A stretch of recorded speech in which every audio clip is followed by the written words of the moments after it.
Selamat pagi bosku, jumpa kembali bersama saya Cecilia dari Pilar Mas Investindo Sekuritas. Touch your heart, touch your profit. Nah, seperti biasa kita akan mulai saja nih market review kita hari ini, Senin 22 Februari 2021 dengan episode Sebuah Dorongan. Maka dari itu jangan kemana-mana ya bosku, tetap di channel Pilar Mas Investindo Sekuritas. Touch your heart, touch your profit. Pionir Sekuritas Channel di Indonesia.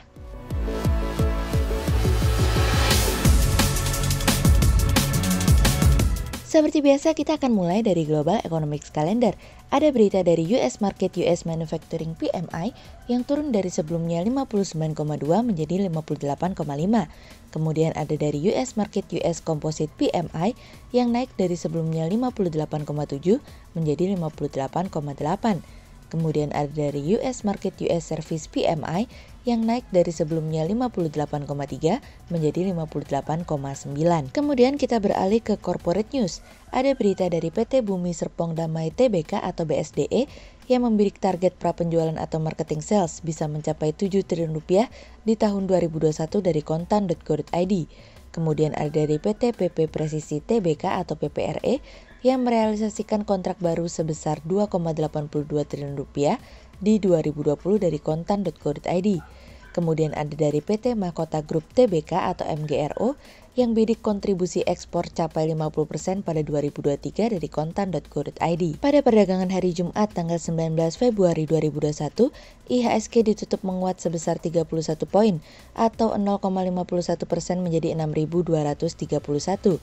Sektor keuangan, pertambangan infrastruktur, properti aneka industri, industri konsumsi bergerak positif dan menjadi kontributor terbesar pada kenaikan IHSG kemarin.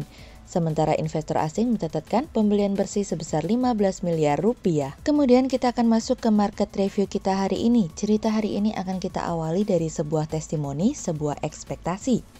Dalam pertemuan berkala tahunan yang diadakan pada hari Jumat kemarin antara The Fed dengan Kongres, The Fed menyampaikan bahwa mereka akan terus meningkatkan kebijakan untuk mendorong perekonomian Amerika agar mengalami peningkatan yang berkelanjutan. Kebijakan moneter akan terus memberikan dukungan hingga proses pemulihan perekonomian selesai. Hal itu disampaikan Powell di hadapan Komite Perbankan Senat dan Financial Service.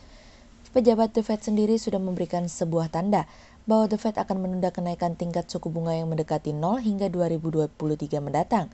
Setidaknya, mereka akan terus melakukan program pembelian obligasi sampai ada tanda-tanda kemajuan yang lebih lanjut secara signifikan, khususnya terkait dengan dua faktor indikator utamanya, yaitu tenaga kerja dan inflasi mencapai target. Dengan nada optimis, The Fed mengatakan bahwa tenaga kerja mengalami peningkatan hingga bulan Februari ini di khususnya sektor rekreasi dan hotel yang sebelumnya terkena pukulan yang cukup keras. Sejauh ini The Fed mengatakan bahwa angka pengangguran juga mengalami penurunan meskipun tidak proporsional, khususnya pada mereka yang berpenghasilan rendah dan tidak memiliki gelar sarjana. Namun menariknya adalah bahwa masyarakat Amerika masih terus menabung selama krisis terjadi, yang dimana secara agregat nilai simpanan mengalami peningkatan hampir 13% pada kuartal 4 2020 lalu. Nilai ini hampir 2 kali lipat dari tahun sebelumnya yang dimana didukung juga oleh stimulus pemerintah, meskipun para pembuat kebijakan tidak memberikan gambaran lebih lengkap. The Fed juga berjanji akan menyusun ulang kebijakan moneternya dan berjanji untuk tidak menaikkan tingkat suku bunga sebelum angka pengangguran mengalami penurunan, dan yang terpenting adalah memastikan bahwa pemulihan baik kesehatan maupun perekonomian terjadi di semua orang. Fokusnya juga masih berkisar terhadap kapan stimulus jumbo senilai 1,9 triliun dolar dapat keluar. Di tengah pertemuan demi pertemuan untuk mengeluarkan stimulus besar tersebut, IMF justru mengatakan bahwa stimulus jumbo tersebut berpotensi memberikan kenaikan inflasi meskipun masih dalam rentang terbatas. Saat ini, Kepala Ekonom IMF mengatakan dalam kurun waktu 4 dekade terakhir, data perekonomian selalu menunjukkan setiap ada kenaikan harga, tidak langsung serta-merta mendorong inflasi mengalami kenaikan hingga di atas target The Fed yang berada di 2%. Dalam rentang 2009 hingga 2019, bahkan sekalipun upah mengalami kenaikan yang mendorong pengangguran mengalami penurunan, inflasi masih tetap terkendali. Sebagai informasi, stimulus yang akan diberikan oleh Biden itu hampir setara dengan 9% dari total GDP yang akan mendorong GDP secara kumulatif sebesar 5% hingga 6% selama 3 tahun, dengan nilai inflasi sekitar 2,25% pada tahun 2022 mendatang. Tentu, apa yang disampaikan kepala ekonom dari IMF justru memberikan sedikit penenang bahwa sekalipun dana stimulus jumbo tersebut keluar, inflasi akan selalu tetap terkendali. Hal ini berbeda dengan yang disampaikan para ahli sebelumnya, yang mengatakan bahwa stimulus tersebut berpotensi untuk mendorong kenaikan inflasi yang tidak akan pernah terjadi sebelumnya selama satu generasi. Nah, tentu ini akan menjadi pemanis tersendiri ya bosku, karena ini memberikan keyakinan kepada pelaku pasar dan investor bahwa perekonomian Amerika masih belum cukup panas untuk merasakan bubble. Menteri Keuangan Janet Yellen sendiri justru berpendapat bahwa para pembuat kebijakan memiliki tools yang dapat mengantisipasi apabila inflasi mengalami kenaikan terlalu cepat. Oleh sebab itulah para pembuat kebijakan memiliki tools agar bahaya dan pemberian stimulus jumbo dapat diredam. Dan pemberian stimulus tersebut tentu saja mendapatkan dukungan dari Direktur Pelaksana IMF, Kristalina Georgieva, yang mengatakan pada awal bulan kemarin bahwa Amerika justru berpotensi mengalami gelombang kebangkrutan dan pengangguran yang sangat berbahaya jika dukungan melalui kebijakan fiskal tidak dilakukan. Kepala ekonom IMF mengatakan bahwa ada banyak faktor yang akan menjaga harga tetap terkendali dari arus globalisasi yang dimana ujung-ujungnya faktor tersebut akan membatasi inflasi terhadap barang-barang yang diperdagangkan sehingga perusahaan memiliki ruang untuk menyesuaikan margin keuntungannya. Dirinya menambahkan bahwa pengeluaran untuk pabrik harus tepat sasaran sehingga mendorong ketenagakerjaan mengalami kenaikan yang dimana hasilnya tentu saja akan menurunkan utang di masa yang akan datang. Perjalanan masih sangat panjang, begitu banyak yang dapat kita nantikan. Setidaknya pemulihan diharapkan akan menjadi lebih bergerak ketika memasuki kuartal 2 2021. Kemudian cerita selanjutnya datang dari sudah mulai terlihat. Pelaku pasar merespon cukup baik keputusan Bank Indonesia dalam mendukung pemulihan ekonomi. Pergerakan IHSG pada akhir pekan yang ditutup dengan penguatan saham-saham perbankan dan properti seiringan dengan pelonggaran kredit yang dinilai dapat menjadi trigger naiknya permintaan bermasyarakat. Bank Indonesia secara resmi mengesahkan penerapan kebijakan DP 0% untuk kredit kendaraan bermotor. Selain itu, Bank Indonesia juga melonggarkan loan to value kredit dan pembiayaan properti menjadi 100%. Relaksasi ini berlaku untuk semua jenis properti mulai dari rumah tapak, rumah susun, ruko, dan rukan bagi bank yang memenuhi kriteria NPL tertentu. Bank Indonesia juga menghapus ketentuan pencarian bertahap properti inden untuk mendorong pertumbuhan kredit properti dengan tetap memperhatikan prinsip kehati-hatian dan manajemen risiko. Inflasi yang diproyeksikan masih rendah di kuartal 1 tahun 2021 ini dinilai menjadi trigger terhadap keputusan tersebut. Bank Indonesia mengatakan pemulihan ekonomi global diperkirakan akan semakin membaik. Salah satunya didorong oleh implementasi vaksinasi COVID-19 di banyak negara untuk membangun herd immunity dan mendorong mobilitas.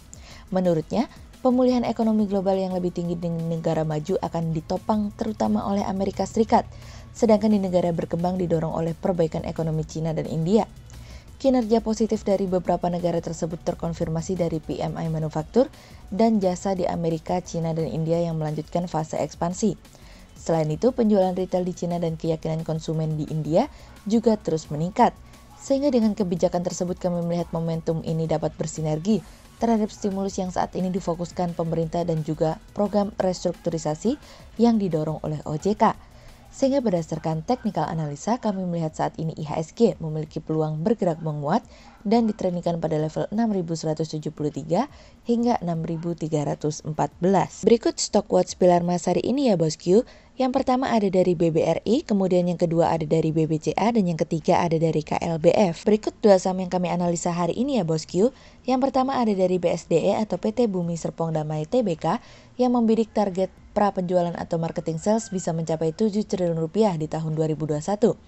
Target pra penjualan atau marketing sales bisa mencapai 7 triliun rupiah di tahun 2021 apabila dibandingkan dengan perolehan marketing sales tahun lalu yang sebesar 6,5 triliun rupiah, maka target tersebut diharapkan tumbuh 8% year on year, di mana target tersebut diproyeksikan akan ditopang oleh 3 segmen utama BSDE yakni segmen residensial, komersial, dan lain-lain. Sehingga berdasarkan technical analisa dalam tren pada jangka waktu short term, berpotensi untuk bullish dengan target 1350 dan tingkat probabilitas sebesar 56%, sementara dalam jangka waktu long term, berpotensi untuk bullish dengan target 1400 dan tingkat probabilitas sebesar 65%. Kemudian yang kedua ada dari BDMN atau PT Bank Danamon Indonesia Tbk yang membukukan laba 1 triliun rupiah sepanjang tahun 2020. Di saat kondisi pandemi yang melanda di tahun 2020, perusahaan masih mampu membukukan laba 1 triliun rupiah sepanjang tahun 2020. Laba tersebut ditopang dari pendapatan bunga bersih atau net interest income Rp13,64 triliun dan pendapatan non-bunga atau net interest income Rp3,32 triliun. Meskipun jika dibandingkan pada periode yang sama di tahun sebelumnya mengalami penurunan sebesar 75% secara tahunan atau year on year dari Rp4,07 triliun di akhir 2019 menjadi Rp1 triliun, namun perusahaan masih mampu menjaga kinerjanya. Sehingga berdasarkan technical analisa dalam tren pada jangka waktu short term berpotensi untuk bearish dengan target 2.750 dan tingkat probabilitas sebesar 76%. Sementara dalam jangka waktu long term berpotensi untuk bullish dengan target 4.500 dan tingkat probabilitas sebesar 64%. Berikut kami akan menampilkan 40 saham pilihan dari Pilar Mas.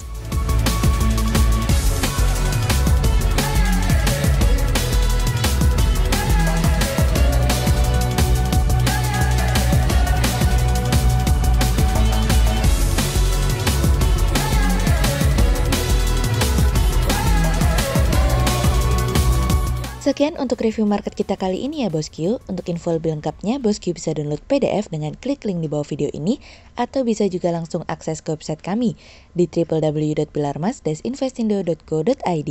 Dan jangan lupa untuk selalu jaga kesehatan buat para Bosku ya. Kita akan bertemu lagi besok pagi untuk market review yang berikutnya. Jadi jangan lupa like, subscribe, dan tonton terus channel Pilar Mas Investindo Sekuritas.